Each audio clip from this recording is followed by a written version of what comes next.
Chiquetti, please call the roll. Good morning. Chair Cohen, Present. Vice Chair Schaefer, Present. Member Gaines, Present. Member Vasquez, Present. Controller Yee. Here.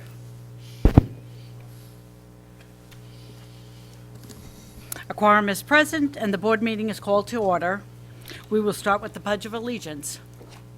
Ladies and gentlemen, please rise with me if you're physically able and put your right hand over your heart and repeat after me. I pledge allegiance to the flag of the United States of America and to the republic for which it stands, one nation, under God, indivisible, with liberty and justice for all. All right. Thank you.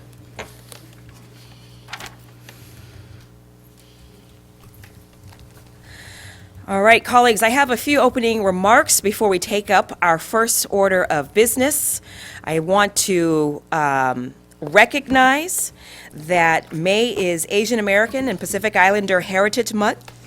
And let's take a moment to acknowledge and to celebrate the diversity, the diverse heritage of California's Asian American and Pacific Islander community, also lovingly and affectionately known as API, the API community. I don't know if you knew this, but there are more than 22 million people that make up the API community nationwide, which is becoming the fastest growing immigrant population in the United States. Approximately 1/3 of the API community lives in California, which makes up 16% of the population. The API community is ethnically and linguistically diverse. And this month, we celebrate their countless contributions to America's culture, to her history, as well as to society. We must also recognize past injustices and the ongoing discrimination targeting API communities. This month and every month, it is our collective responsibility to confront racism and remain vigilant in our fight for justice and safety for API communities. I also want to point out that there are over 600,000 API-owned businesses here in the state of California, which contribute to the fact that California is the 5th largest economy in the world, with more than 4.2 million small businesses. May also is Small Business Awareness Month. And innovative entrepreneurs and small businesses are crucial to the economic fabric of our great state. And unfortunately, the pandemic has devastated small businesses and disproportionately impacted small businesses owned by people of color. A nationwide analysis from the Small Business Administration indicated that Black, Asian, and Latino demographic groups experienced the steepest declines in the number of people who were self-employed and worked between April 2019 and April 2020. So let's continue to work together to support small businesses and make sure that we have access to resources and capital. I want our small business community to know that the California State Board of Equalization is here to support them. And as state leaders, we must renew our commitment to supporting California small businesses. And I'd like to open up the DS to any other members that would like to acknowledge API Heritage Month or Small Business Awareness Month. Mr. Vasquez, is that you? Yes. All right. No, I'm glad you brought it up, and not to repeat the facts. Hi, is it Aaron? What's that? Hi, it's Brad here.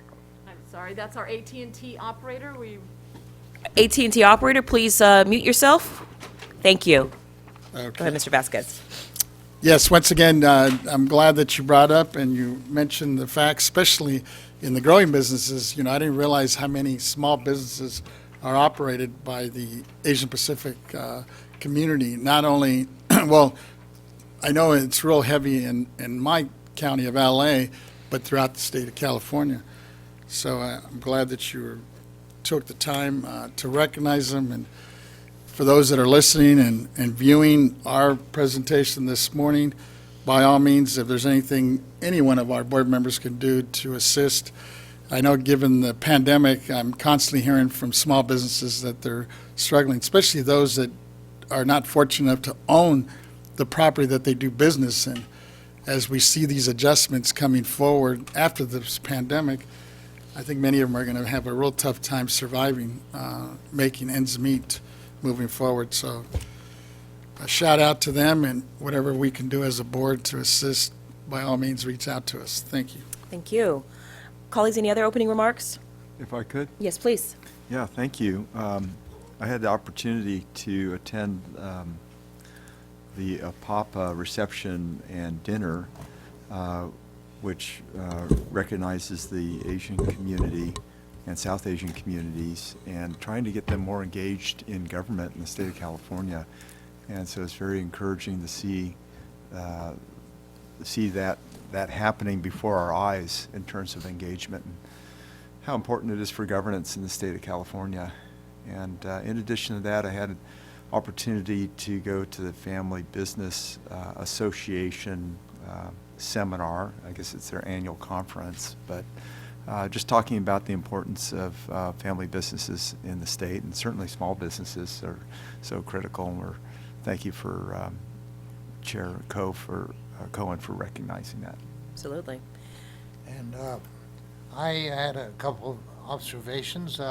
We think of small businesses as startups, but there are small businesses that were big businesses, and then, I mean, they were big businesses until COVID came along, and now they're small businesses. I'm thinking like in the restaurant business and many other places. I'm very proud to have been involved in campaigns with 3 land-breaking Asians for public office. The election of Tom Hom, a Chinese gentleman in San Diego City Council in 1963, was the first Asian or any minority elected to public office in San Diego. And he went on to become a member of the Assembly here, and he's alive and well today at 95, and we do stay in touch.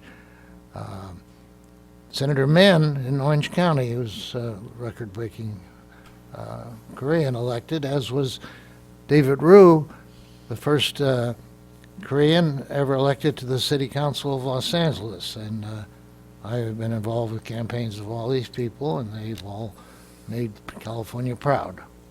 So I'm so proud to be part of this great government. Thank you. Great, thank you. Thank you, Madam Chair, for acknowledging the significance of the month of May.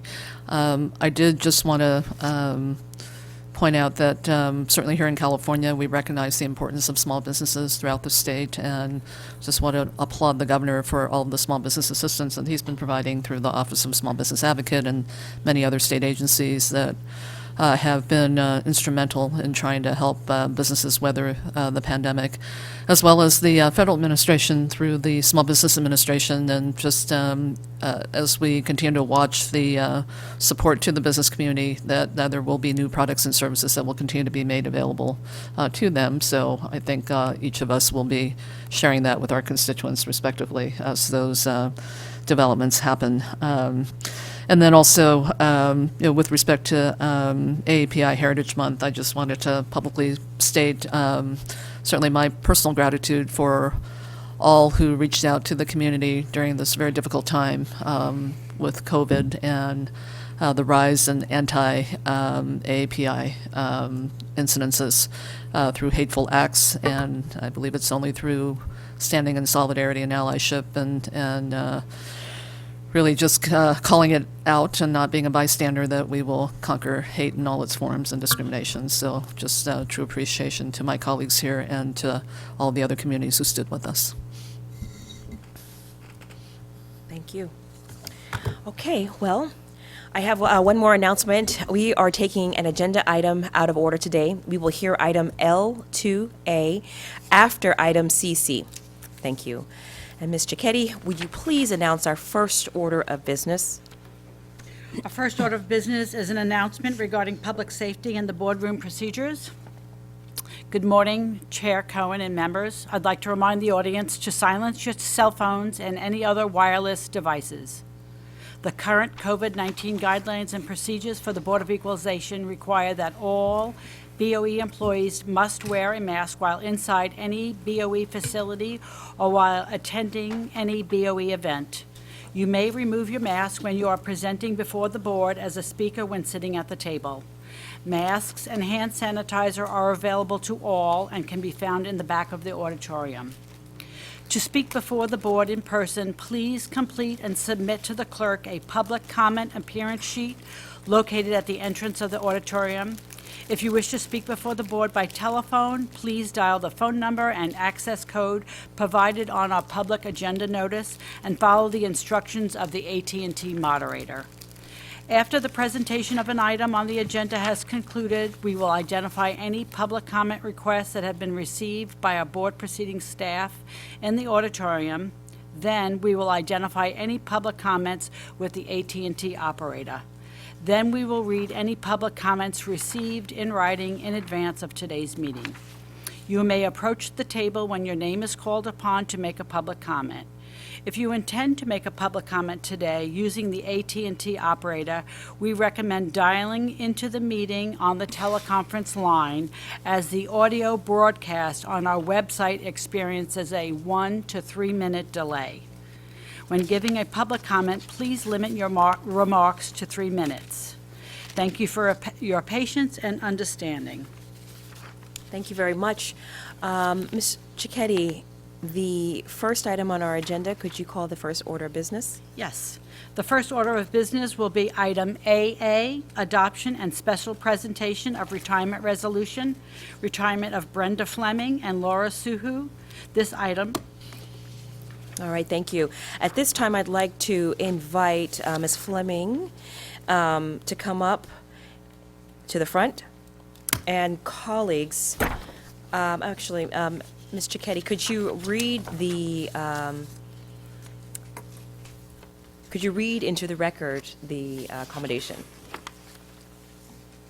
It's an honor for me to do this. Thank you. Yay! Yes. Brenda J. Fleming, on her retirement.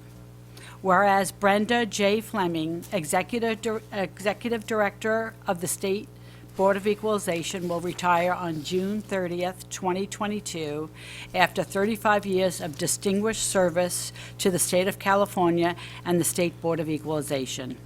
And whereas Brenda began her career as a technology consultant, and in 1987 her public service started with the California State Assembly, where, as a result of her diligent work, demonstrated ability, and management skills, she was appointed as the Director of the Assembly Computer Services in the early 1990s. And whereas, in 1993, Brenda joined the Office of Legislative Counsel Legislative Data Center, and throughout her 18-year tenure, served in various management and leadership roles, and was appointed as Deputy Director in 1999. And whereas Brenda was appointed by the board in 2011 as the State Board of Equalization's Chief Information Officer, responsible for the BoE's Technology Services Department. She led large-scale initiatives that transformed the BoE's information technology systems, such as establishing the Open Data Portal to increase transparency, and by successfully securing the contract that ultimately led to the creation of the new Centralized Revenue Opportunity System. This system is now responsible for the efficient and effective collection of numerous taxes and fees that generate over $70 billion annually for the state of California. And whereas in 2017, in recognition of her notable contributions, management skills, and outstanding leadership, she was appointed as Chief Deputy Director, where she was responsible for the day-to-day operations of the agency at a time where the State Board of Equalization went through an unprecedented restructure in its 138-year history. And whereas in January 2019, the board unanimously appointed her to serve as the 18th Executive Director of the State Board of Equalization due to her exceptional and proven leadership, dedication, skills, sound judgment, tact, and poise. She assisted the board by providing valuable counsel and in navigating their roles, as it was the first time since 1882 that all district-elected board members were new to the State Board of Equalization. Concurrently, she led the rebuilding, revitalizing, and modernizing of the agency through the establishment of the BoE Strategic Plan 2020 to 2025. Her legacy includes the revitalization of the BOE's workforce through the appointments of key staff, successful restoring the agency's delegated hiring authority, delivering gold standard services on behalf of the state of California by modernizing our core tax administrative functions and businesses' processes, and building the next generation of property tax leaders. And whereas throughout her many years of service, Brenda has earned the respect and admiration of the board, the legislature, county assessors, key stakeholders, and all the BOE employees. She inspired excellence to those who she led and worked with, serving as a positive role model and mentor to many. Her integrity and outstanding service to the people of California attest to the high level of her ability and dedication to serving the people of the state. Therefore, be it resolved that we, the members of the board, do hereby extend to Brenda J. Fleming our sincere and grateful appreciation for her dedicated service to the State Board of Equalization and to the state of California. Our congratulations on her well-earned retirement and our best wishes to her and her family for continued success, happiness, and good health in the years to come. Thank you.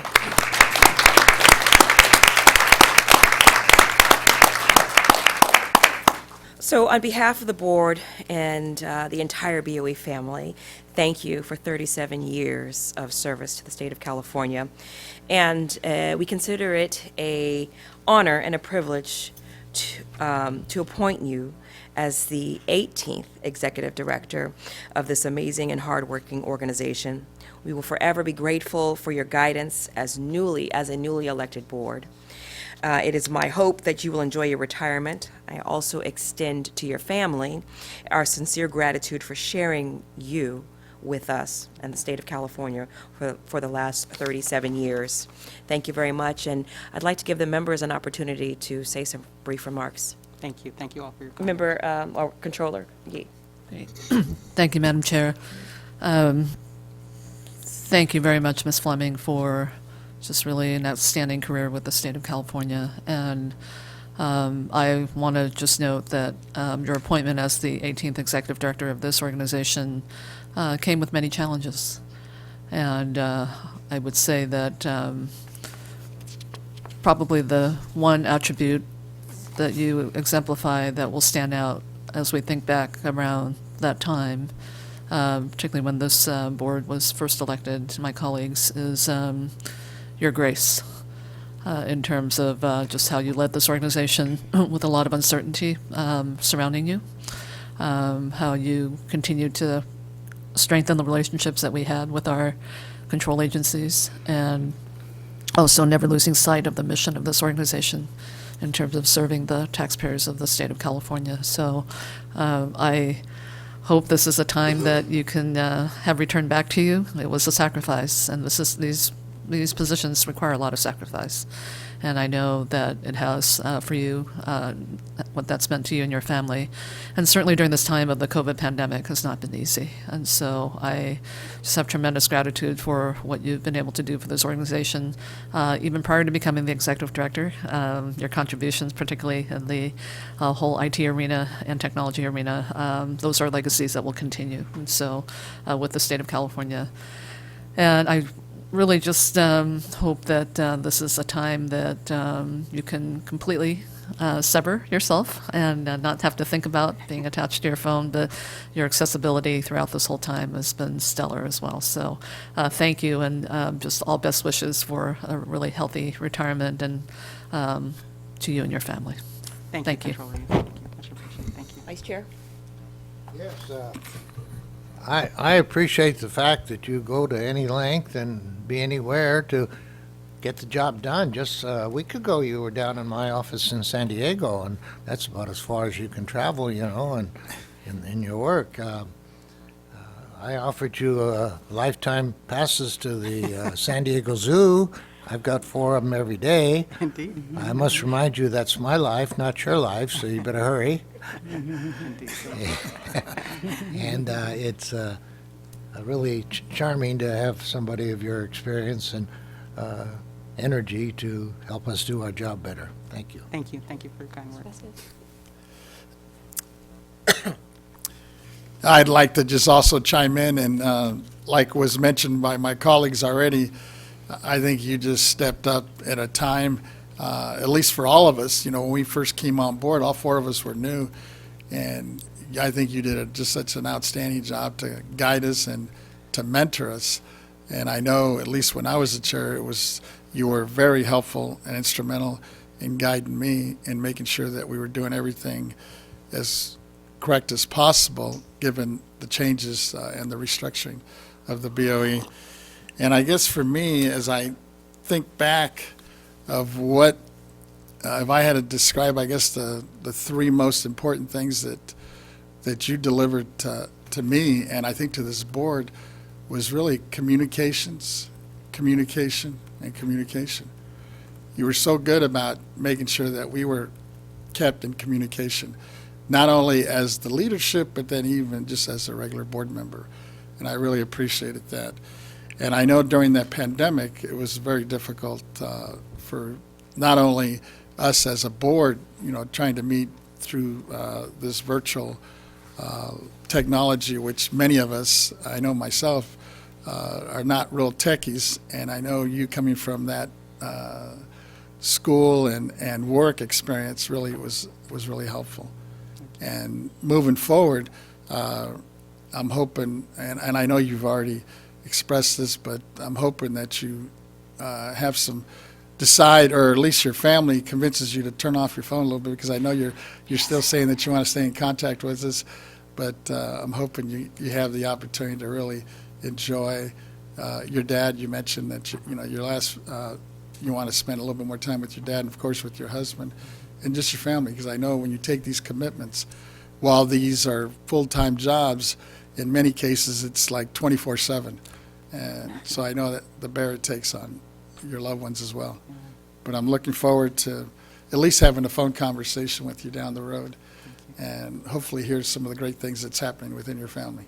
Thank you. But thank you for your service and all the time and the mentoring you provided to me as a member.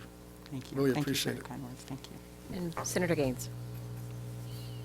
Yeah, Brenda, thank you so much for, you were so helpful for us as board members in terms of this transition with BoE 2.0, right? And so you were the thread that kind of kept everything connected from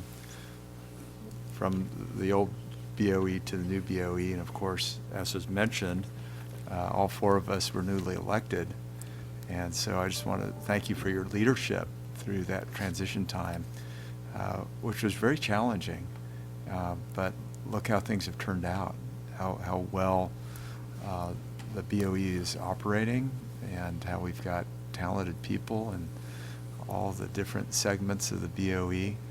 And so I just want to give you credit for assembling a great team around you, and then also for your leadership and for your patience through these very difficult times, and also perseverance, because a lot of highs and lows over the last 3.5 years that we've been here. And so thank you for your service for government. Almost 40 years, and your expertise.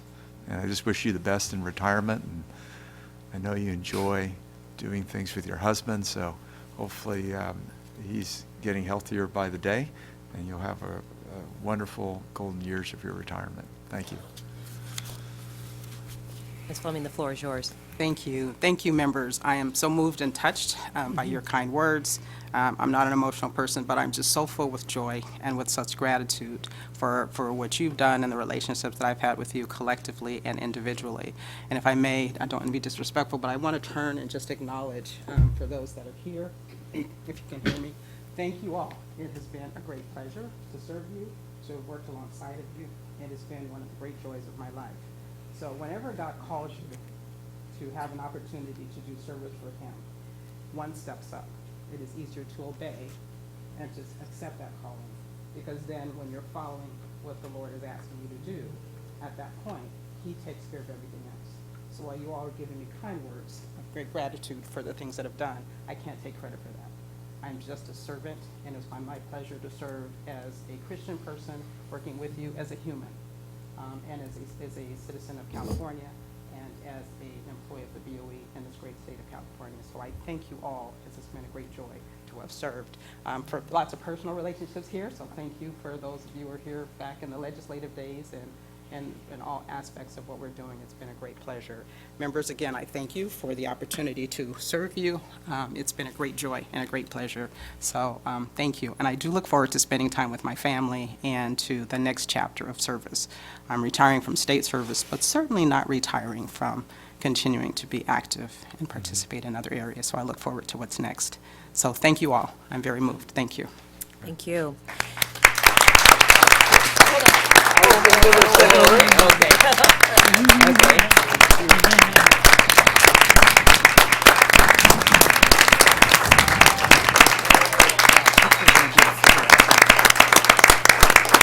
Okay, colleagues, I'd like to entertain a motion on this resolution. So moved. Motion moved by Mr. Vasquez. Is there a second by Mr. Schaefer? Ms. Cicchetti, please call the roll. Chair Cohen, Aye. Vice Chair Schaefer, Aye. Member Gaines, Aye. Member Vasquez, Aye. Controller Yi. Aye. The motion passes. All right, that motion is unanimous. Now, colleagues, if you will join me, we're going to take a quick picture with Ms. Fleming and the resolution. Thank you. No? Yes.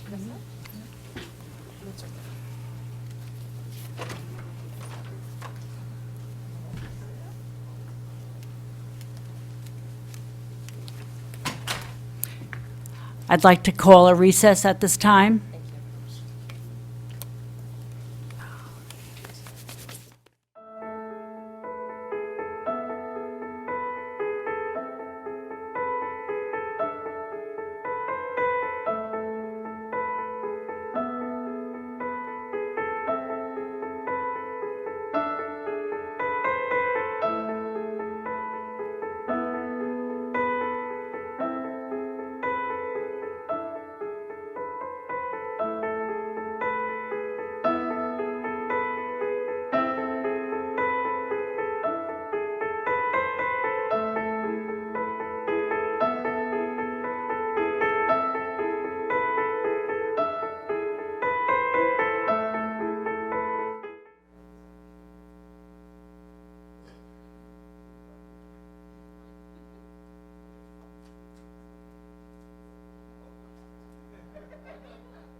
Which one's better? Turn towards Brenda. That's what I thought, yeah. Okay, ready? 1, 2, 3. 1, 2, 3. Great. 1, 2, 3.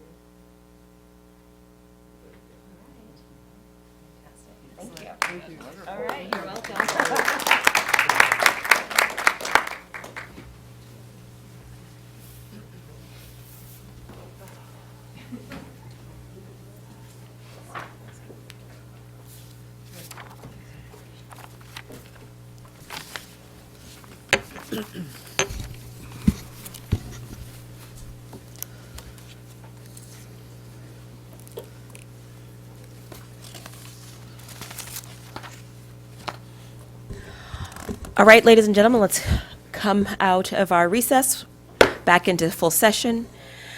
Ms. Cicchetti, could you please call the next item? We're going to do the adoption and the special presentation for the retirement resolution for Laura Suhu. That's right. Ms. Suhu, please come down.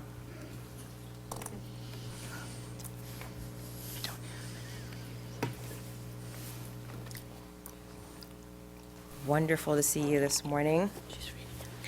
So, before we get started, I want to recognize Controller Yi. She's asked to make this special presentation to you today. Great. Controller? Thank you, Madam Chair. I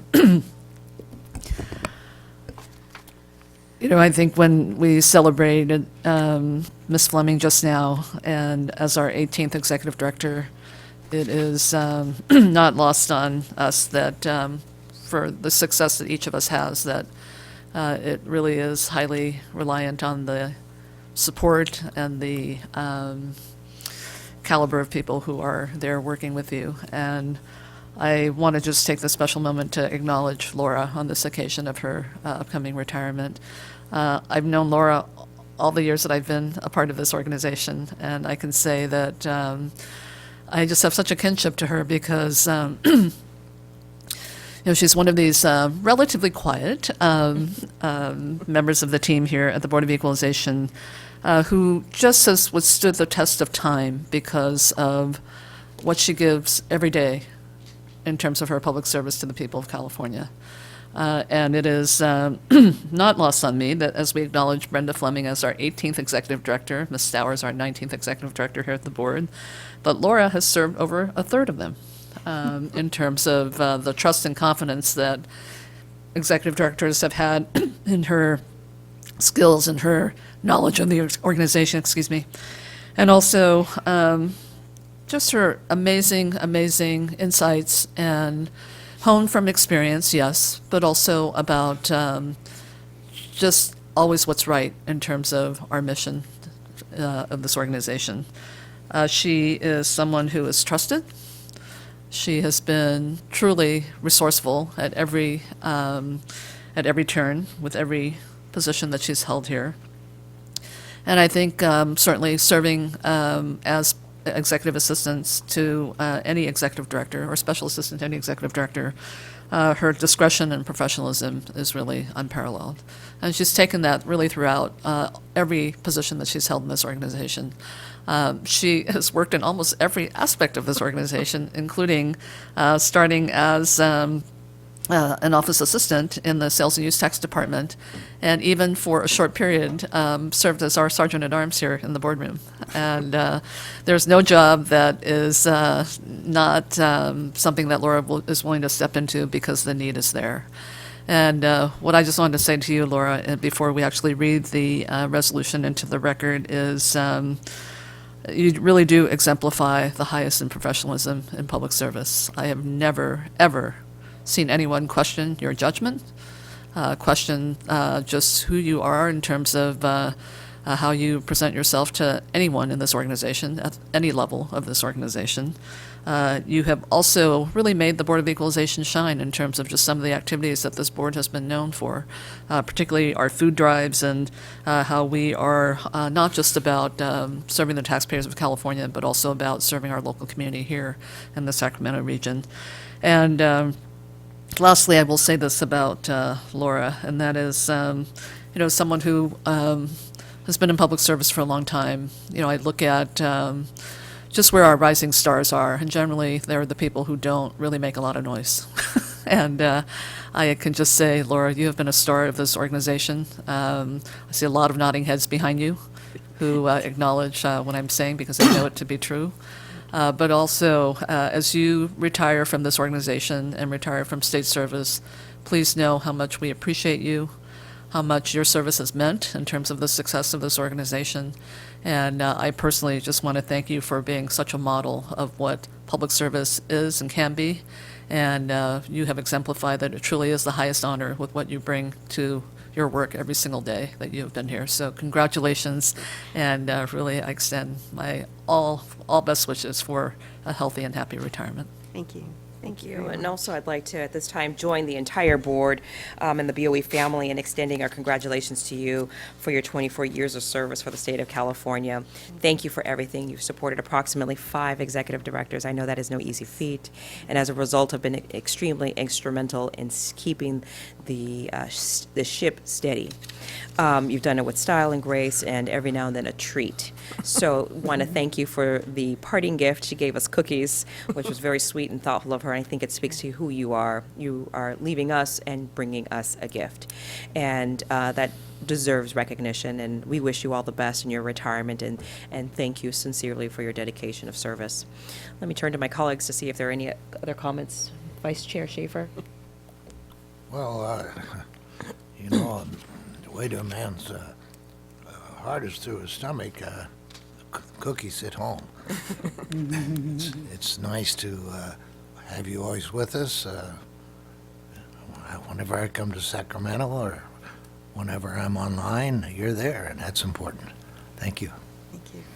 Thank you. Mr. Vasquez? Yes, it's, as I'm listening to my colleagues, and especially the controller, who seems to have quite a bit of history with you, to me, it just shows what type of service you provided to this, not only to this organization, but to our taxpayers in the state of California. And I just wanted to I really appreciate that. And for me, it's no surprise that you've been promoted, all these years so frequently over the years. And now you've been promoted to the highest honor, to be retired. And looking forward, and I'm hoping that you take advantage of it. And please don't answer our calls as we call, because I understand that you control the key to many things in here in this office. Thank you for your service. Thank you. Mr. Gaines? Yes. Ms. Suhu, I just want to thank you for your many years of service to the Board of Equalization. And I hope that you have a wonderful retirement. I want to thank you for the gift that you gave us here, which is true indication of an individual with a servant's heart, because we're recognizing you for your retirement. So thank you for the cookies that you brought up here to the DS, and I just wish the best for you and a great retirement. Thank you. Thank you. Okay, so what I'd like to do at this moment is give you an opportunity to say a few remarks, and then we will come down and take a picture. We should probably. Did you want to read into the record? Oh, yes. Resolution? Ms. Cicchetti, if you don't mind, could you please read the resolution into the record? I'd be And happy then we'll to. hear from Ms. Suhu. Again, yes, I'd be honored. Laura A. Suhu on her retirement. Whereas Laura A. Suhu, Assistant to the Executive Director of the State Board of Equalization, will retire on July 24th, 2022, after more than 24 years of outstanding and meritorious service to the state of California and the California State Board of Equalization. And whereas Laura began her career with the California State Board of Equalization on September 1st, 1998, as an office assistant in the refund section of the Sales and Use Tax Department, then quickly advanced to the position of office technician for the chief of the Policy, Planning, and Standards Division of the Property Tax Department on March 1st, 1998.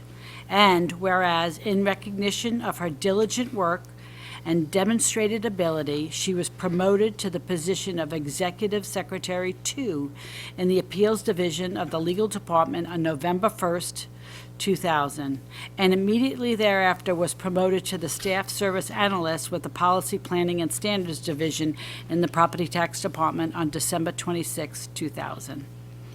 Whereas, as a reflection of her exemplary work and ethic and dedication, on July 15, 2004, she was promoted to an Associate Government Program Analyst in the Policy, Planning, and Standards Division of the Property Tax Department. On April 10th, 2006, she transferred to the Policy, Planning, and Evaluation Division in the Administration Department, where she continued as an Associate Government Program Analyst and worked on the State Board of Equalization Administrative Manual, BEAM, assisted with career fairs, and supported the Superior Accomplishment Awards Program for the agency. On January 1st, 2009, as a result of the reorganization, she joined the Executive Services section as an Associate Governmental Program Analyst in the External Affairs Department, where she worked on special projects for then Executive Director Ramon J. Hersig. And whereas, due to her outstanding professionalism, expertise, exceptional insight, and discretion, she was appointed as the assistant to the executive director on April 1st, 2011. She has the distinction of serving 6 executive directors of the State Board of Equalization over the past 11 years. Christine Kazad, Cynthia Bridges, David J. Gow, Dean R. Kinney, Brenda J. Fleming, and Yvette M. Stowers. She anticipated every need for each executive director she served, ensured that all executive directors she assisted were prepared, and led the executive office administrative staff with grace and care. And whereas throughout her many years of service, Laura has earned the respect and admiration of her coworkers and peers.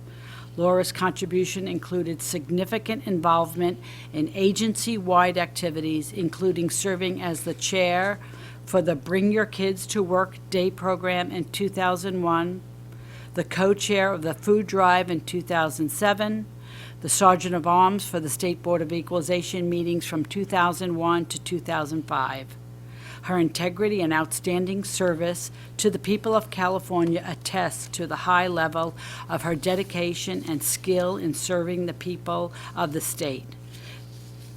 Therefore, be it resolved that we, the members of the board, do hereby extend to Laura A. Suhu our sincere and grateful appreciation for her dedicated service to the California State Board of Equalization and to the state of California. Our congratulations on her well-earned retirement and our best wishes to her and her family for continued success, happiness, and good health in the years to come. Ms. Suhu.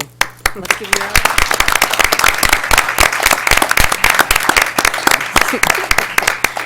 Good morning, Chair Cohen and honorable members. Thank you so much for recognizing me today. And Controller Yee, thank you very much for those kind words. I really appreciate it. It's truly been a pleasure working for the BoE for all these years.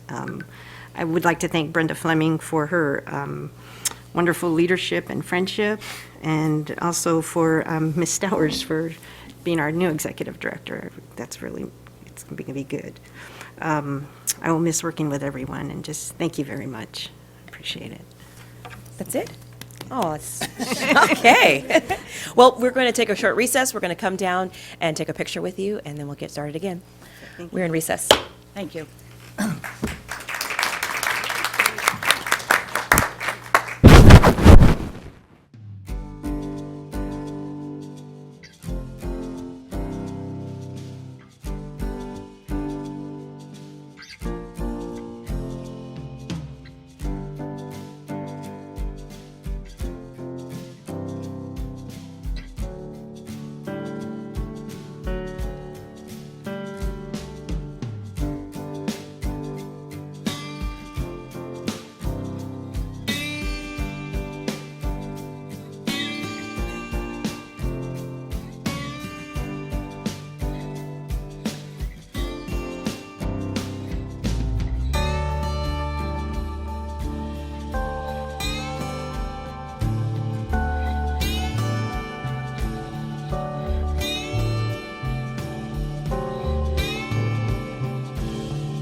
somewhere where I should.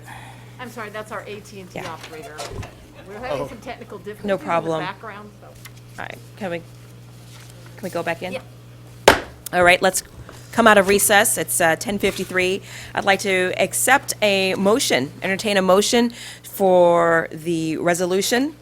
So move. Thank you. Motion made by Vice Chair Schaefer and second by Oh, second. Controller Yi. Please call the roll. Chair Cohen? Yeah, Aye. go ahead. Vice Chair Schaefer? Aye. Member Gaines? I should transfer this line in Member with the others, Vasquez? correct? Aye. Controller Yi? Aye. Thank you very much. This motion passes unanimously. Congratulations, Ms. Suhu. Okay, Ms. Cicchetti, could you call the next item, please? Our next item is BB, Board Member Annual Photograph. Oh, we gotta go back. Okay, let's go into recess for our board member annual photo. Okay. I think they're going to move us kind of close to the citizen. They'll position us. Are we gonna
a.m. Ms. Cicchetti, could you please call the next item? Our next item is CC, State Assessed Properties Value Setting. The board sets unitary values of state-assessed properties annually on or before May 31st pursuant to constitutional and statutory law. Contribution disclosure forms are not required pursuant to Government Code Section 15626. This is a constitutional function. All right, thank you very much. This is a constitutional function. I want to say good morning. Is Mr. McCool here? Is he online? Good morning, Chair Cohen. All right. Good morning, Mr. McCool. Before we begin with the value setting of the 5 different industry types, I ask that you briefly review the value setting process and provide us with any last-minute updates.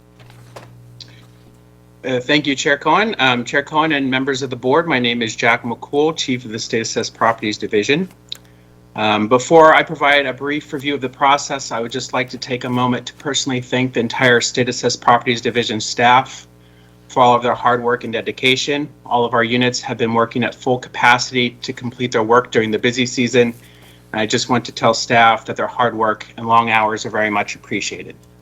With that, Chair Cohen and honorable members, before you this morning is the value setting workbook that was previously provided. The workbook is arranged into 5 industry groups in the following order: electric generation, energy companies, pipelines, railroads, and telecommunications. I will read the name of the first industry group and ask the board to adopt staff's recommended values. After the board completes its vote for the first industry, I will introduce the next industry group, and we will continue with that pattern until the board has taken action on all industries and assessees. If there are any member requests to not participate on a particular assessee, I will make note of that and ask the participating members for a vote on those assessees after we have finished with the final industry group. Thank you, Chair Cohen. Thank you. At your direction, I'm prepared to proceed. Okay, great. Just a minute. So members, is there anyone abstaining or not participating in any specific company? Okay. Due to financial interest, I will not participate with respect to Pacific Corp., which is item 106, Sierra Pacific Power, which is item 146, Kern River Gas Transmission Company, item 188, and the BNSF Railway Company, item 804. All right, thank you very much. All right, Mr. McCool, oh, I'm sorry, I didn't see that. I have a $100 interest in Frontier Communications. I don't know if that rises to the level of exclusion or not, but since there is a doubt, I will exclude myself on that section. All right, thank you very much. Mr. McCool, could you please proceed? Thank you, Chair Cohen. The first industry group is the electric generation facilities. Chair Cohen and honorable members, I ask for your adoption of staff recommended values for the electric generation industry.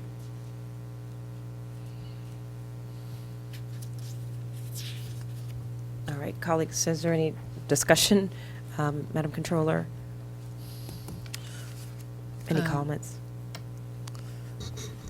None at this time.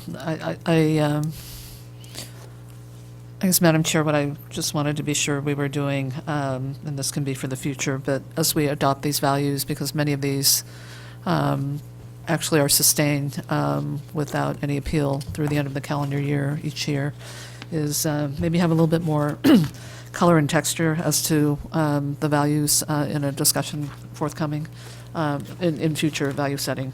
I'm thinking about the public and just kind of what they're getting out of these hearings, and they're not getting a lot of information if they don't have the workbook or any of the background information. And there's a lot of change happening in some of these industry groups that I think warrant a little bit more of a public, if not discussion among the members, just at least a presentation by the staff with respect to whether it's some of these companies being more active in terms of the energy transition to more significant increases in their capital expenditures as a result of regulatory actions. But I just think some of that color and context would be very helpful for the public in the future.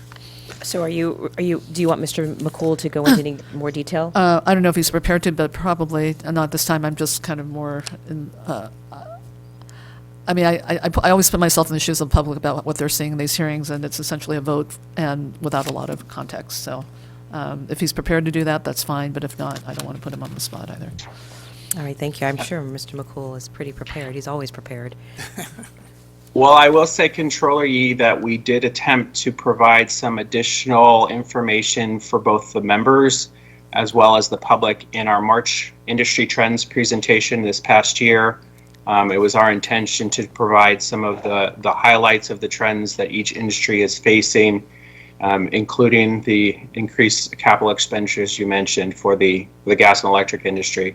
I don't have any prepared remarks to provide further information on the industries today. It's certainly something that we can review what we presented in March, and if there's additional gaps or topics that the board would like for us to present either in a future March or April meeting or even immediately prior to the value setting in May, that's certainly something that we could put together in the future. Yeah. No, thank you, Mr. McCool, and I appreciated the context in March. I think what we find ourselves here in May is actually adopting the unitary values, and so and this is where I know you and your team are always a little bit. It's a very tight time frame, so I appreciate that in terms of getting this information before us. But I also, I'll just give you an example. I never want to read a headline about the value that we adopted in terms of, particularly if we're making any kind of an adjustment downward from the previous year. There's just a lot of misconstruing with respect to what we're doing here, and we're adopting a unitary value. This is not the tax itself, and so, I mean, just something as simple as, what that reflects in terms of the actual, tax liability is, would be helpful. But anyway, it's not to be labored here, but you get what I'm saying. I think we just want to connect the dots a little bit more for the public. Absolutely, and I think one of our challenges, of course, is discussing the information that we consider to be confidential prior to the adoption. Of course, as you all know, as soon as the board adopts the values, we will publish the individual unitary values for each assessee.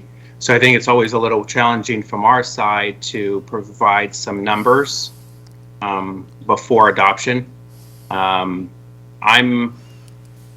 a little reluctant to provide some of the numbers as far as for what the estimated tax would be. No, we have calculated that, but I'm a little reluctant to share that prior to adoption. Yeah, that's not what I'm asking. I'm just saying there's a no, but in terms of how we are looking at these differently year after year, I think is important, particularly as these industries are undergoing significant change. I'm not even asking for numbers at that point, but once we do adopt the values, I think we do have to be clear about what those values mean, because there's always, because these numbers are big in terms of the value, that's not the tax, and so just being very clear about what it is that we've done. But I think, and you provided this beginning in March, but I think carrying it forward in terms of what we are adopting today, just and particularly when there's just such heightened attention on particularly the investor-owned utilities and what they are doing, I think just might warrant a little bit more observation in terms of what you found that led to the proposed value. And Mr. McCool, before we got started, I did ask if you could review the value setting process. Okay. And I think that would also help frame the discussion for members of the public on what it is exactly we're doing and why we're doing it. Sure. Thank you, Chair Cohen. So each year, the companies that are under the state assessment jurisdiction must file an annual property statement by March 1st of each year. We have statutory authority to extend the deadline, and in most cases, we do grant those extensions. Throughout March and April, our unitary auditor appraiser staff will spend time using those property statements provided by the assessees in conjunction with discussions that we've had with many of their representatives to compile what we call the unitary appraisals. that will result in a staff recommendation for the board's consideration. All of our appraisals go through several levels of review, and that review is typically completed in early May. At that point, we begin compiling the materials that are presented to the board members, which includes our recommended values, as well as the approaches to value and the weightings that we have attributed to each approach to value. In addition to that, we provide the members with narrative appraisals for most of the larger assessees. The narrative appraisals will provide our rationale for how we reconciled the value indicators for those assessees, and we'll typically discuss some high-level issues that were considered during the appraisal process. I will note that overall, our values are the recommended values are about 7% higher compared to the prior year. Our gas and electric, or our energy industry as it is called, is by far the largest industry group in state assessed, and they had a significant increase in value as an industry as a whole this year. That can largely be attributed to the increases in capital expenditures that these companies continue to make. Simply put, they're replacing older, very depreciated property with new property that has little to no depreciation yet. And from our discussions with those industry groups, we are expecting that continued trend of replacing aging infrastructure with new property to continue. I will note that our electric generation industry as a whole was the only industry that experienced a decline in values from our recommendation today compared to last year. That's fairly typical for the electric generation industry as a whole. They're limited life facilities, so as they drop 1 year off and get closer to the end of their service life, their value does tend to decline over time. Our railroad industry did experience an increase in value overall compared to last year. That's probably mostly attributed to a rebound from effects of COVID-19 in prior year, and also just the general demand for shipping in general. And that equated to an increase in value for most of our income generating railroads this year. Most of the other industries experienced somewhere between a 4 to 5% increase in overall values. That's probably mostly attributable to just the increased costs overall to replace new properties. I know some of our trend factors that we use, which are derived from market sources, were higher this year compared to last year, and that had a direct impact on the overall values for our cost approach assessees, which from prior presentations of the board make up the bulk of our state assessees using the cost approach. And then just one final note I can think of, I know our penalties for late filings this year were down significantly compared to the prior year, which just reflects in general fewer late filings from our assessees this year compared to prior years. Thank you very much. Let me see if my colleagues, I think Senator Gaines had something he wanted to add to the record. Yeah, if I could, just I thought it'd be helpful also in terms of overview of the entities that were responsible. Senator Gaines, can you speak into the mic so that we can hear you? Okay. My mic's on, is that right? Bring it closer to your mouth, because the ladies that are transcribing are having trouble. It might not be on. Can you hear me? No. Click the It's on button. the base. The base up here. There you go. I apologize. I'm hitting the wrong mic button here. Okay. Yeah, so I was wondering if, Mr. McCool, if you could just help us in terms of kind of an overview of the valuations that you've calculated. How many of them?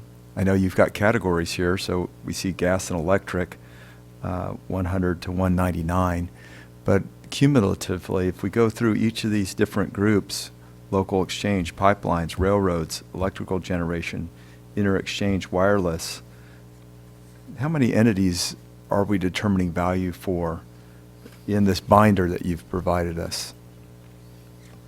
Thank you for the question, Member Gaines. This year we have a total of 339 state assessed companies before you for the board's consideration this year. Okay, great, wonderful. And thank you for the overview on gas and electric, but I think Controller Yee, I liked her suggestion in terms of explaining what we're doing and what our responsibilities are.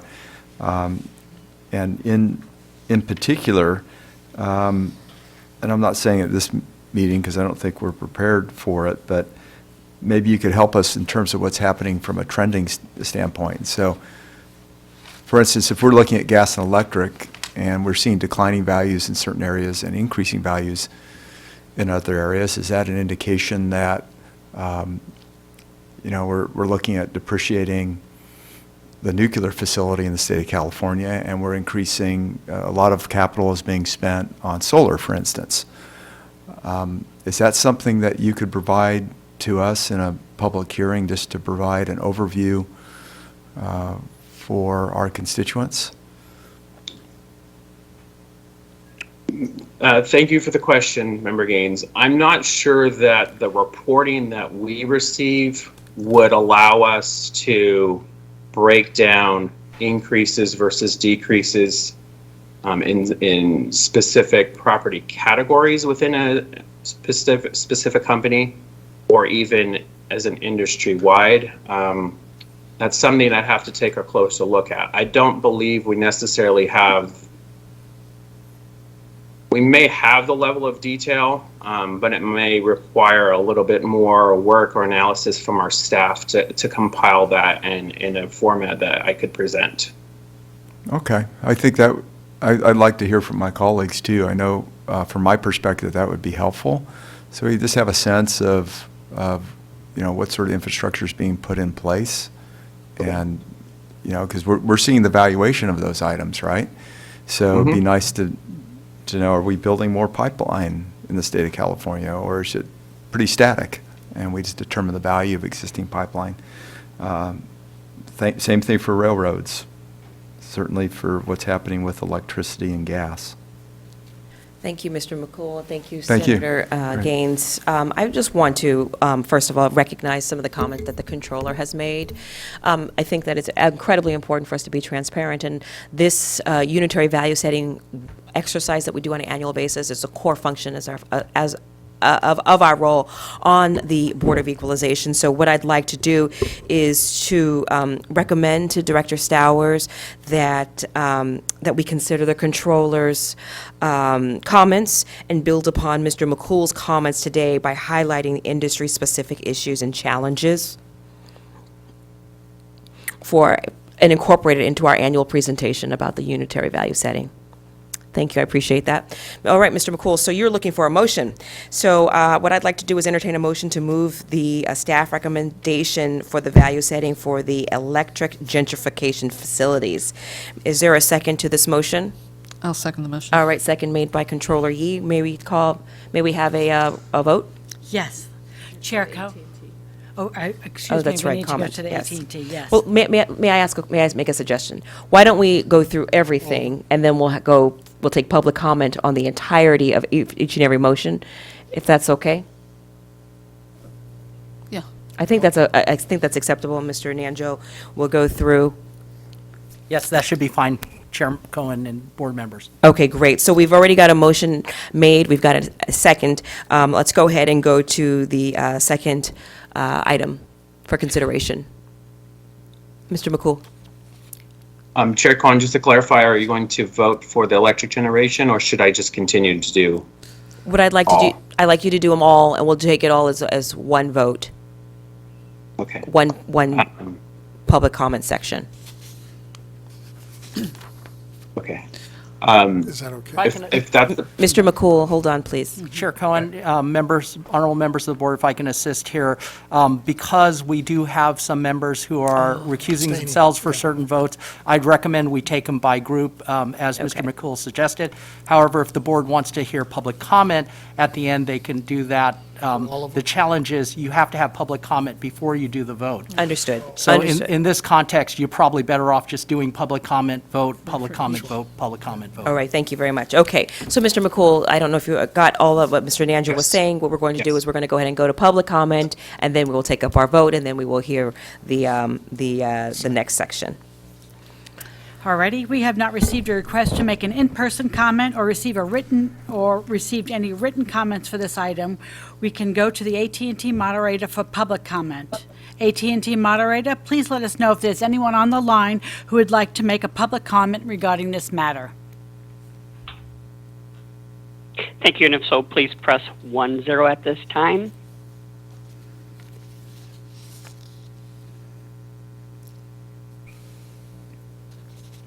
And currently nobody in queue.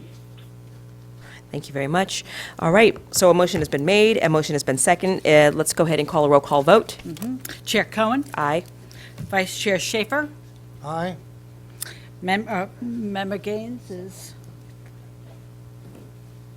You just step down. Let's just go to the, Please skip him. We'll come back to him. Member Vasquez, aye. Controller Yi, Aye. Member Gaines. Aye. The motion passes. The motion is unanimous. Thank you very much. Mr. McCool. Thank you, Chair Cohen. Our next group is the energy companies. I will note Member Gaines' non-participation in 3 of the energy companies, which we can take at the end. Those 3 are Pacific Corp, number 106, Sierra Pacific Power, number 146, and Kern River Gas Transmission Company, number 188. I ask for the board's adoption of staff's recommended value for the industry, for the energy industry, minus those 3 that Member Gaines is not participating on. All right, thank Thank you. you. Any discussion? Any clarification? Or nope? Okay. I'd like to entertain a motion to move adoption of the staff recommendation for the value setting for energy companies. Is there a second? Second. Second by Controller Yi. Please call the roll. I'm sorry, let's call public comment. We'll call the public. We have not received a request to make an in-person comment or received a written comment for this item. We could go to the AT&T moderator for public comment. AT&T moderator, please let us know if there's anyone on the line who would like to make a public comment for this matter. Thank you. And if you would like to, please press 10 at this time. Again, it's 10. And currently nobody in queue. Nobody in queue. Thank you very much. Aye. Just a second, please. Let's go ahead and call the roll. The members have made a motion to accept the energy company values as presented, except for number 106 Pacific Corp., 146 Sierra Pacific Power, and 188 Kern River Gas Transmission Company. Chair Cohen, Aye, please. Vice Chair Schaefer, Aye. Member Gaines, Aye. Member Vasquez, Aye. Controller Yi. Aye. This motion passes. Thank you very much. Mr. McCool. Thank you, Chair Cohen. Our next group is the pipeline industry. I ask for the board's adoption of staff recommended values for the pipeline industry. Thank you. Colleagues, is there any discussion? Members? Nope. Okay. I'll make a motion to, I'd like to entertain a motion to move the adoption of the staff recommendation for the value setting of the pipeline companies. Is there a second? Second. Second by Controller Yi. Let's take public comment. We have not received a request to make an in-person comment or received any written comments on this item. We could go to the AT&T moderator for public. AT&T moderator, please let us know if there's anyone on the line who would like to make a public comment for this item. Thank you. And again, it is 10.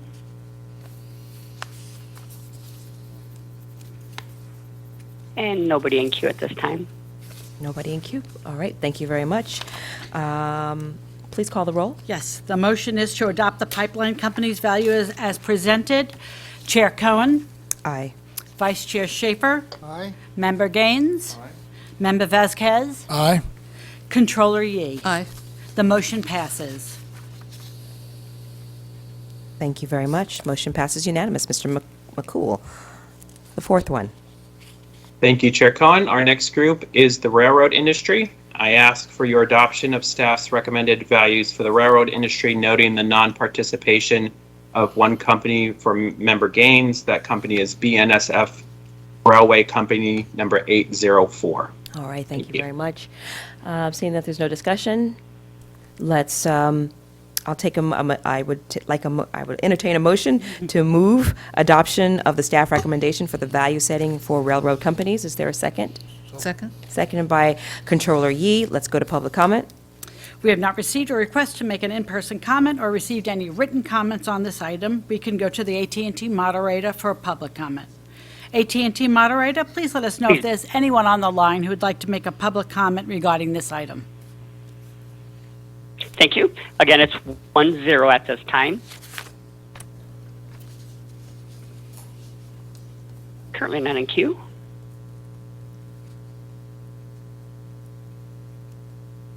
This motion is to adopt the railroad company values with an exception of 804 BNSF Railway Companies. Chair Cohen? Aye. Vice Chair Schaefer? Aye.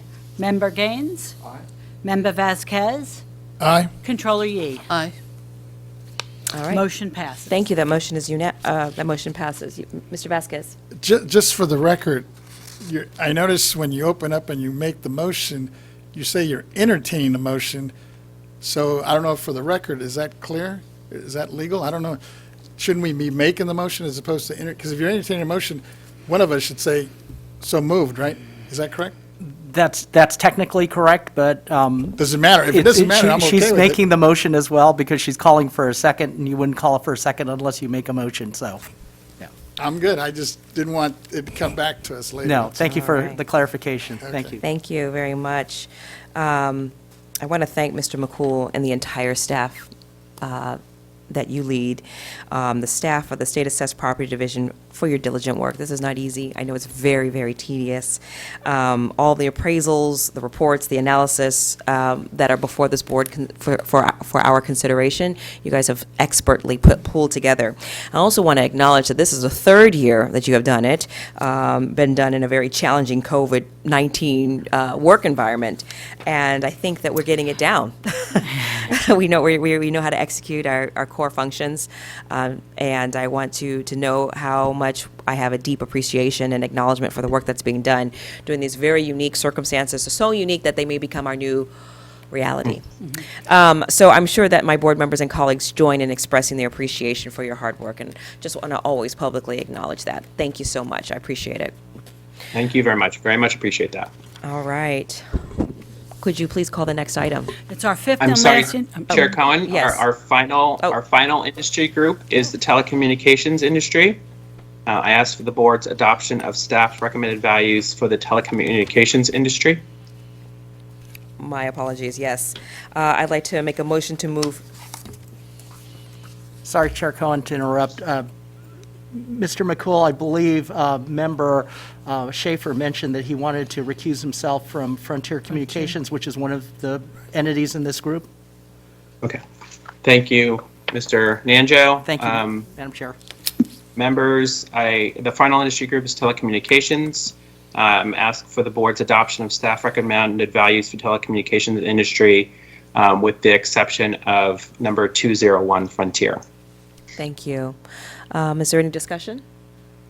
Does a $100 valuation make it relevant? I thought that was under the radar. If your investment totals $100, Member Schaefer, you do not need to recuse yourself. You made a comment that you wanted to not participate, so I just wanted to make sure that that was acknowledged. Well, I'll withdraw my objection, giving the de minimis nature of my investment.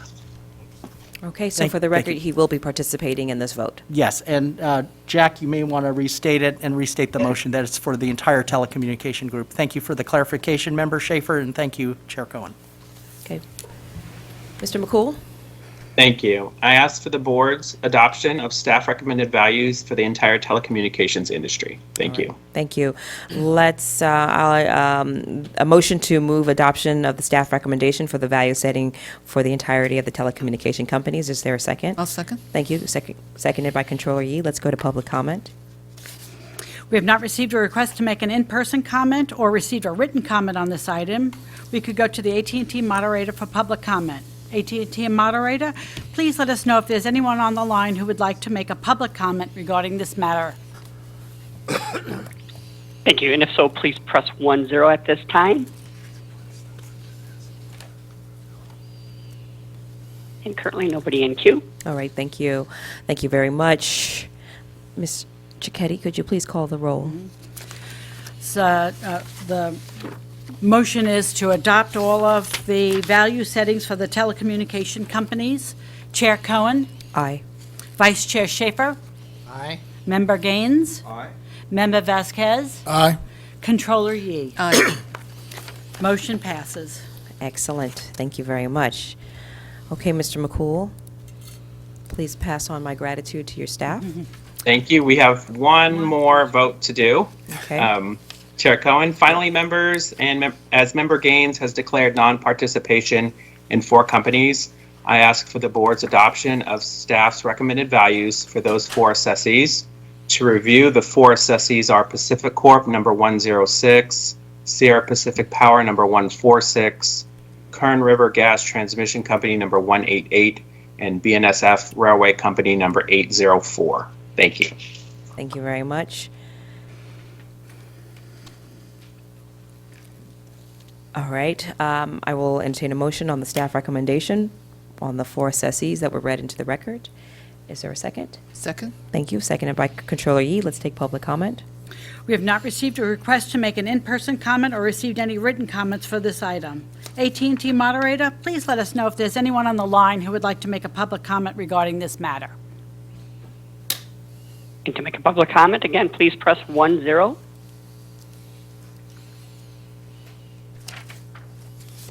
And currently nobody in queue. This is a motion to accept the values for the 4 items, number 106 Pacific Corp., number 146 Sierra Pacific Power, number 188 Kern River Gas Transmission Company, and number 804 BNSF Railway Company. Chair Cohen, Aye. Vice Chair Schaefer, Aye. Member Gaines not participating, Member Vasquez, Aye. Controller Yi. Aye. Motion passes. Thank you. Thank you. Thank you. All right, Ms. Cicchetti. The next item is L2A, University of Southern California, USC, Sol Prince School of Public Policy Collaborative Project Presentation, discussion and possible board action on a report out from the University of Southern California, USC, Sol Prince School of Public Policy student team regarding their assessment and recommendations to the board on productivity, implementing a key component of the Goal 4 agency-wide branding campaign of the board member strategic plan. Specifically, the student team will present their key findings and recommend 3-year branding strategy and implementation plan. All right, This thank you. item is presented by Mr. Gaines and Mr. Vice Chair Schaefer. Thank you very much. Before we go, I want to recognize Controller Yi. Thank you, Madam Chair, and members for always the flexibility in the schedule to be able to participate in the state assessee evaluation votes. At this time, I did want to just take a moment to, before we get to this item, to introduce Deputy Controller for Tax Policy, Anthony Eppolite, who will be taking this chair in my stead for this item and moving forward. Mr. Eppolite has a long history with the Board of Equalization, and in some ways he's returning home with this appointment, but definitely with a specialization in property tax policy. And I think, Anthony, you also have a CPA license, don't you? Yes, so CPA and an attorney, so you got them all. But anyway, I wanted to welcome him, and he will be joining all of you on the dais. Thank you very Welcome. much. Thank you, Mr. Eppolite. Please come join us. Thank you. Right here.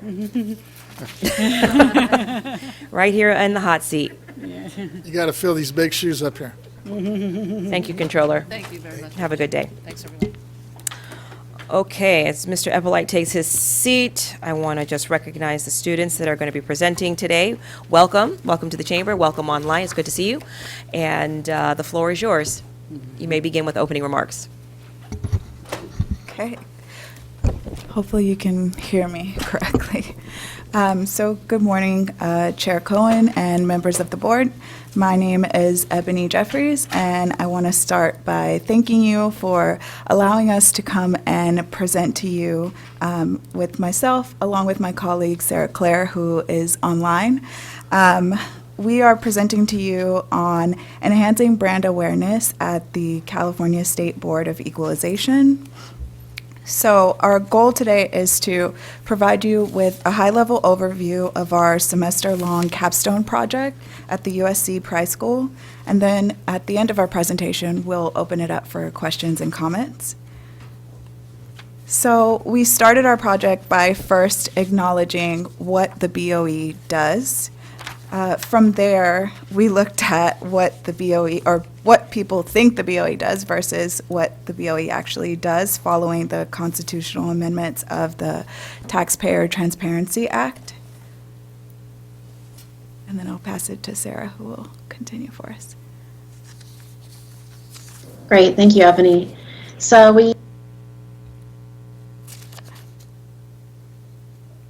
Oh, I'm sorry, we've lost your sound. I think we're good now. Okay. We decided to narrow our project down to an opportunity statement, and that opportunity statement was the Board of Equalization has the opportunity to identify strategies to ensure effective communication, outreach, and branding with internal and external stakeholders. And to achieve this opportunity, the team focused on two goals. The first goal was to increase communication with internal and external stakeholders. And the method we used was interviews with the BoE senior leadership and the BoE districts. The second goal we decided upon was to identify possible branding strategies with high potential for successful implementation. And the method for this one was to identify and analyze branding and rebranding efforts of 4 public agencies. The 4 public agencies we chose were Cover California, the California Lottery, the California DMV, and the California Office of Tourism. Next, we will discuss the interview findings. And so these are from the interviews with the BoE senior leadership and the BoE members' staff. And we ended up finding a lot of great things that the BoE is doing, but we would like to focus on what we can do to improve. And so the interview findings actually showed us that there are perceptions that Bagley-Keene limits communications between districts. There is a lack of adequate staffing. Titles, roles, and responsibilities vary across districts. There is also a lack of funding. And there is a lack of clear framework on the range of messaging based on audience. For example, messaging that is non-expert versus messaging that is technical. And before we continue, I want to take a pause to give Board Member Gaines and Board Member Schaefer a chance to talk. Oh. I was just told you had an introduction for us, and we just jumped right in. Well, I thought maybe we could do something at the end, but I could go ahead and make a couple of comments here. Absolutely. And then Mr. Schaefer also. So, just wanted to let you know I'm very proud of the work that's being done here among the board, providing guidance to assessors, administering state-assessed properties, ensuring due process, and protecting taxpayers in remote appeal hearings, and all the other activities that we undertake at the BoE. I've also spoken often of the efforts of our taxpayer rights advocate and think the work that the office does is critical for people around the state, our constituents. They may even be busier as Prop 19 issues remain unresolved and more families are affected by that new law. The more taxpayers we can help, the better. To do that, we need to ensure that people understand the BoE's role and how our work ensures taxpayer fairness throughout the state. And I want to commend Peter Kim, who has been outstanding communicating to the public and who has helped tremendously increasing the people's awareness of the understanding of the board.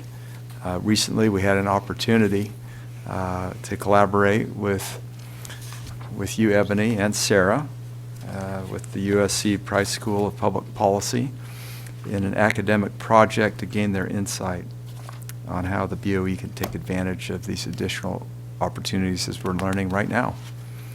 So different board staff met several times with you, and you were just going over some of those comments. So I look forward to hearing the rest of the presentation, and thank you for all the work you've put into it. And we're excited about the ideas that you're bringing us, and we can collaborate as a board and figure out how to move forward.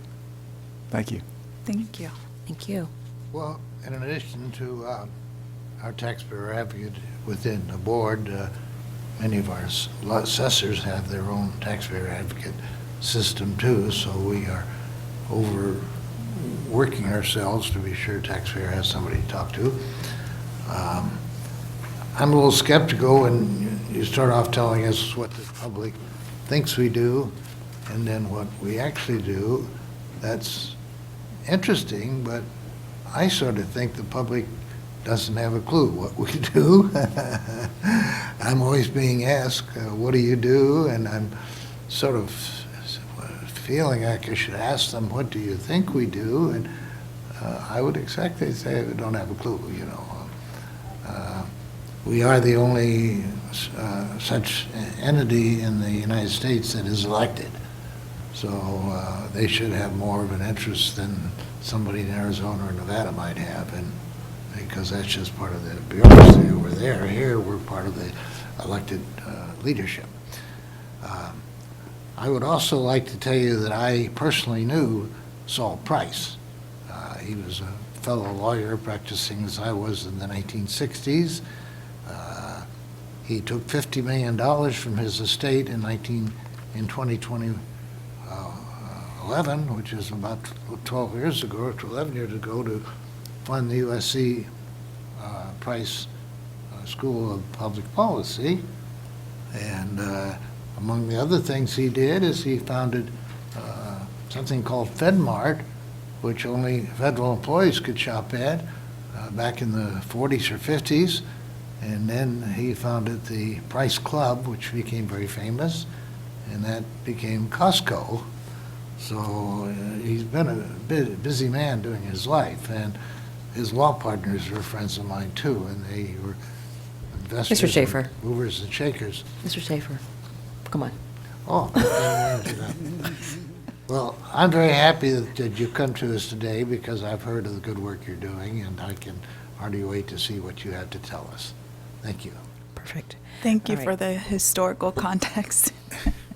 We appreciate that, and we hope that we can continue his legacy through our work that we're doing as recent graduates. So I'll keep us moving because I know you guys have a jam-packed agenda and probably want to eat lunch. So we started by looking at the 4 public agencies that Sarah mentioned that have undergone similar rebranding or branding processes. And we recognize that the BoE is very unique in its structure and its operations, but we tried to look at agencies that we can learn from. So first, we looked at Covered California, and Covered California is a new agency that resulted from federal legislation. The agency partners with certified insurance agents, contractors, and staff to connect Californians with medical insurance, vision, and dental insurance. Overall, a key finding from the agency was their ability to centralize communication efforts, such as toolkits, brochures, marketing materials, while also allowing agents to adapt the communication products to their local context. Next, we looked at the California Lottery, who repositioned after negative media attention to build trust and confidence amongst the public and stakeholders. The agency utilized a top-down approach to centralized messaging while allowing stakeholders and retailers to tailor the information to their communities. They also utilized a digital toolkit to provide stakeholders with monthly marketing materials in real time as they are updated. The next two case studies we are planning to discuss are the DMV and the California Office of Tourism. So first I will discuss the DMV, and beginning in summer of 2019, there were major changes to the California DMV because of their push for individuals to obtain real IDs. But then in March of 2020, stay-at-home orders were in place and the DMV began promoting their improved online services. And these services included things like change of address or renewing a license. And on the DMV website, they also highlight user-friendly quick links in each section for easy navigation to common topics or forms. And lastly, there is a feedback button on the site to offer feedback about the website itself or individual DMV branches. And next is the California Commission on Travel and Tourism. And the California Office of Tourism is a public agency that partners with private companies to form a nonprofit organization called Visit California. And due to the complex structure, the agency provides communication best practices for its partners. Like the other case study findings discussed, the agency provides communication guidance and instruction, such as toolkits and templates, and the communication style used with the public is accessible and easy to understand. So overall, we agree with Board Member Gaines. The BoE has already started the heavy task of communicating with internal and external stakeholders on BoE 2.0, and we really wanted to support the work that you're already doing. So through the interviews and the case study analysis, we found that communication, messaging, brand awareness, this is all an ongoing process that never ends, and strategic planning is also an ongoing process that moves beyond a checklist or a to-do list. It's a way to bring the long-term vision of the BoE to life on an everyday basis. So with that, we have a few recommendations to enhance the great work you're already doing. Our first recommendation is the use of a digital toolkit in a shared drive, such as Google Drive, to centralize messaging and provide guidance with tailorable strategies.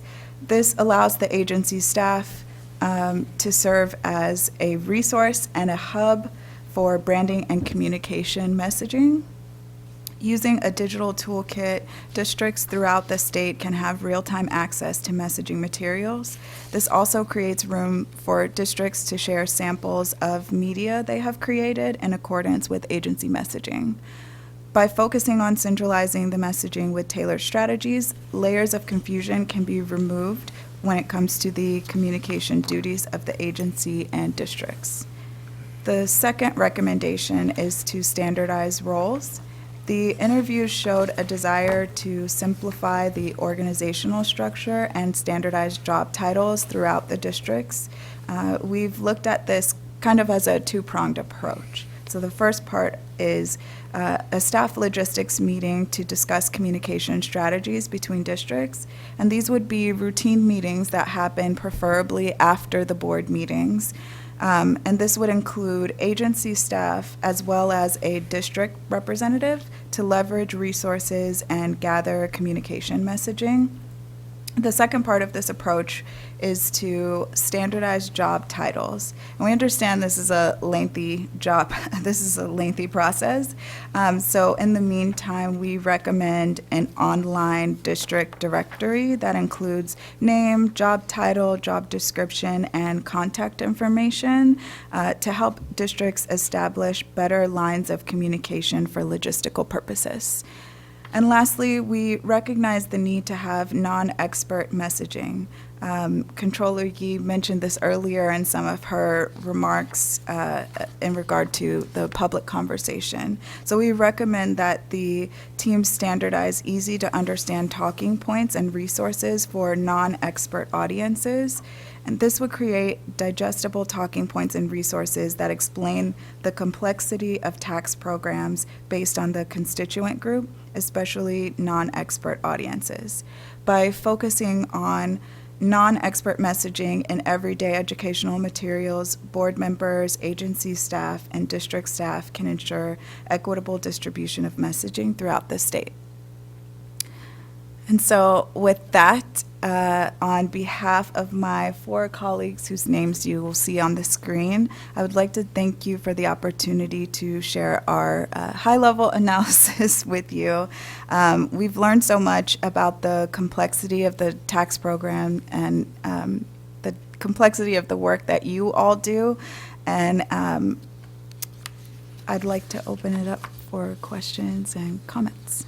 I have a question for you. Can you describe to me what was the scope that was presented to you and your team for this project? What were you specifically looking to target? So we were provided with the strategic plan for the BoE, and we're focusing on the implementation of the work that you all are doing now and how we can help you better boost that implementation.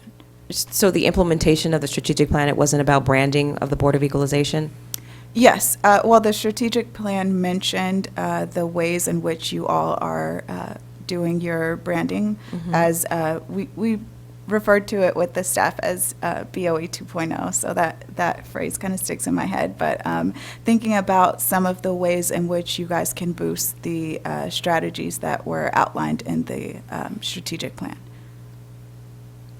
Thank you. Uh-huh. Colleagues, do you have any other questions? Mr. Gaines? Yeah, just an example, I think, of what we can continue to do in terms of getting messaging out to our constituents throughout the state is we've got, and I believe this came from Peter Kim. Is that right, Matt? What did? And Lisa Thompson? Yeah, so I just want to recognize Lisa for this effort. So what we're trying to do is we have our Taxpayer Bill of Rights hearing, 2022, coming up Tuesday, August 30th, 450 N Street, right here. So an opportunity to have taxpayers come forward and express problems or challenges or issues that they may need to be addressed. And I think this is just one example. It's something that we've done historically, but the question is, how do we get the message of the things that we do here on a daily basis out to our constituents and engage them and let them know of the services that we have available to them, so that there's a better understanding of, number one, what does the BoE do? Number two, what can the BoE do to help you as a constituent? And so I want to thank you for all your efforts, and we'll continue to work on this as a board. Appreciate it. Yes. Yeah, I appreciate any outreach we can do to the public to tell them what we're offering, like this taxpayer rights public hearing coming up.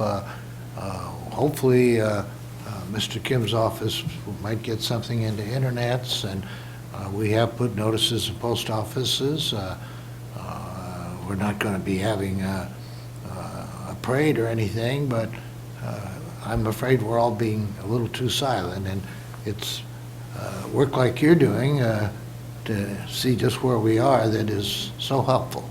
And again, I'm excited to see any academic inquiry into the job we're doing. That does nothing but benefit the public. Thank you. Any questions on this end? Yes. First of all, thank you for that thorough report. For me, it kind of points out the very clearly the opportunities we have to better educate the public about what our services are and what we do. And you mentioned several times that strong internal communication is needed, which means that we, as district members and our staff who interact with the local communities, are basically like the boots on the ground communication folks, which I agree with. And I was just wondering, with that recommendation, what is the cost of moving forward based on that recommendation that you stated here? So we didn't specifically look at cost. One of the things that we did think about are, for example, during the pandemic, we heard from some of your staff that they were able to come together virtually and create town halls and outreach with the public. And we really kept that in mind also when looking at the other public agencies. We understand that the BOE budget has changed over time, even from the time that you all started in your positions to now. It's a completely different agency, and we recognize that. And that's, I think, why we figured working together can help save on some of those costs, but we didn't specifically break down the numbers. Appreciate it. And then I guess I'm sorry, what, did you have something? I'd like to add Oh, a sure, little go ahead. bit onto that. Our report also does cover a little bit about our limitations that we understood when we started our research. So it might be in there a little bit as well. Thank you. And then my second question was, have you been successful in meeting these type of challenges with other counties or districts? Well, you guys are our special clients, so we haven't worked with anyone else besides your agency and our respective agencies that we work at during our day jobs. But we haven't specifically worked with other entities. As a fellow Trojan, fight on. Thank you for your service. We love to see other Trojans, so thank you. I just wanted to thank you for your presentation and the thoughtful approach that you've made in presenting the information. I'd like to call up your professor, Ms. Lois. And as you come up, I want you to just begin to think about the original request that this body had was a different scope than what was presented today. We discussed about the marketing and coming up with the marketing and the branding for the Board of Equalization. So I'm a little bit surprised to see welcome the recommendations, but surprised that it's not quite what we discussed and what we passed here. So could you explain where that disconnect was and what happened? Yes, and thank you, everybody, for the opportunity for our students to present to you today. I think it's a really great professional opportunity for them for learning, but also to let you know what happens in graduate programs of this type. So thank you for that. Yes. So what happened was, as we discussed the preliminary scope, we agreed to a certain kind of set of things that we thought we were going to do. As we continued to proceed through the project, I think different sorts of priorities emerged in conversation with both the then ED and then some of the staff folks that we talked with. So as all these projects kind of happen, this is not unusual that project scopes change through time. So I think what we did was we tried to, with the amount of time we had, which was very limited, we tried to figure out what was going to be the best use of information for the BOE, given the changes that are occurring, but also given the limited, what we've been hearing over and over, the limited resources available for implementing large-scale marketing campaigns. So I think what you see is sort of a middle ground between trying to do something large and trying to do sort of incremental things. This gives you, I think, some ideas about how to leverage some of the lessons that you've learned over the last 2 years during the pandemic, but also some ideas from the other sister agencies in the California state kind of infrastructure that I think a lot of people have been doing different things. And I think what they've brought to you are some of those lessons that have been learned by these other agencies to bring to bear on what the BOE can do next. Thank you very much. I appreciate that. In the future, to the new executive director, when things and scopes and everything start to change, can you bring it to this body's attention?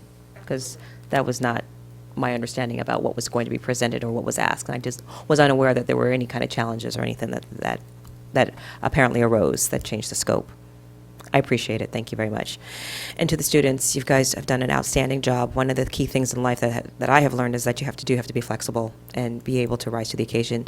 You've presented the information very succinctly, very easily, and I believe that the recommendations that you have presented to us are actually implementable and within budget. So your work is not being done in vain, and we appreciate it, and we will work to get this done. Would you agree? Absolutely. Just in commenting in reference to the scope itself, actually what I really like about the proposal is that given it limited resources that we have at the BOE, I like the idea that they looked at an approach for which we could communicate with our constituents without having a big budget item that we would have to then justify and address. If you look at some of the other entities they looked at, they have almost limitless budgets. right? So you look at Covered California, I hear advertising all the time about that. California Lottery, advertising all the time. DMV clearly has a budget. The Commission on Travel and Tourism, incredible ads. Incredible. I want to travel all over California when I see one of those ads. But the BoE, I mean, we've got a limited budget, and so we've got to figure out how do we communicate with our constituents, given that, maybe it's implementation of a lot more town hall meetings, right? With an ability for people to come online and watch the hearing online if they can't make it to the, to the community center in Folsom where I have my town hall. So in that respect, I think you've got to keep it in context in terms of our limitations that we have as a board. And I appreciate the adjustments that were made. And if, they were not clarified with you, Chair Cohen, so I apologize for that. But I think it is successful, and I appreciate what you've presented to us today. Thank you for the staff that also participated, and certainly Melissa in my office was also instrumental in bringing this this presentation to us. Appreciate your work. Thank you very much. Thank you. All right, do we need to take public comment on this presentation? Nope, it's an informational item. Thank you. Let's continue moving forward. Did you want to take our lunch break at this Oh, time? yeah, that's a great idea. It's 12:09. Ladies and gentlemen, let's go ahead and we will take a 30-minute lunch break. Thank you. So you come with some history. Yes.